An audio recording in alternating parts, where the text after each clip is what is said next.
Rasulullah adalah pribadi yang tidak hanya dihormati dan dirindukan oleh para sahabat dan seluruh umatnya setelah beliau wafat, tetapi juga oleh suatu objek yang di luar nalar, yaitu sebatang kayu. Kisah mengharukan ini telah dicatat oleh para ahli hadis, termasuk Imam Al-Bukhari dalam sahihnya.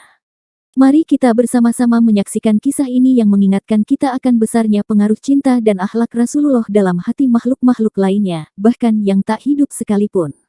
Jangan lupa untuk like, subscribe, dan bagikan video ini untuk menyebarkan pesan cinta dan kerinduan yang mendalam ini kepada lebih banyak orang.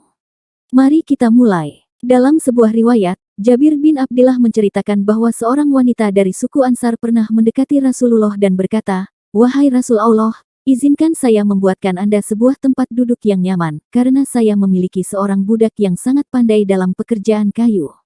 Rasulullah dengan rendah hati menjawab, "Silakan, jika Anda mau." Maka perempuan tersebut memerintahkan budaknya untuk membuat sebuah mimbar untuk Rasulullah.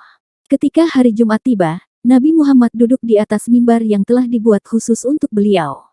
Namun, apa yang terjadi kemudian sangat mengharukan. Batang kurma yang biasanya digunakan Rasulullah sebagai tempat untuk bersandar saat berkhutbah mulai menangis, bahkan hampir terbelah karena rasa rindu yang mendalam.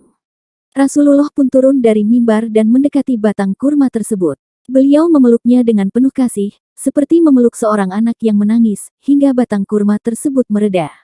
Kemudian, beliau berkata, ia menangis karena rindu mendengar zikir yang biasa ia dengar.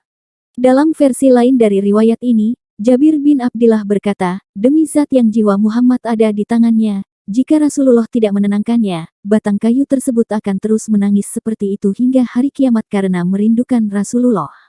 Al-Hafiz Ibnu Hajar dalam kitab Fathul Bari menambahkan, Anas bin Malik pernah berkata bahwa ketika Al-Hasan bin Ali mengisahkan kisah ini, ia menegaskan kepada kaum muslimin, "Wahai saudara-saudara, batang kayu itu merengek dan menangis karena kerinduannya bertemu dengan Rasulullah.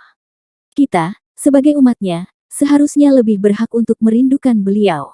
Subhanallah, apakah kita pernah merindukan Rasulullah seperti batang pohon kurma tersebut?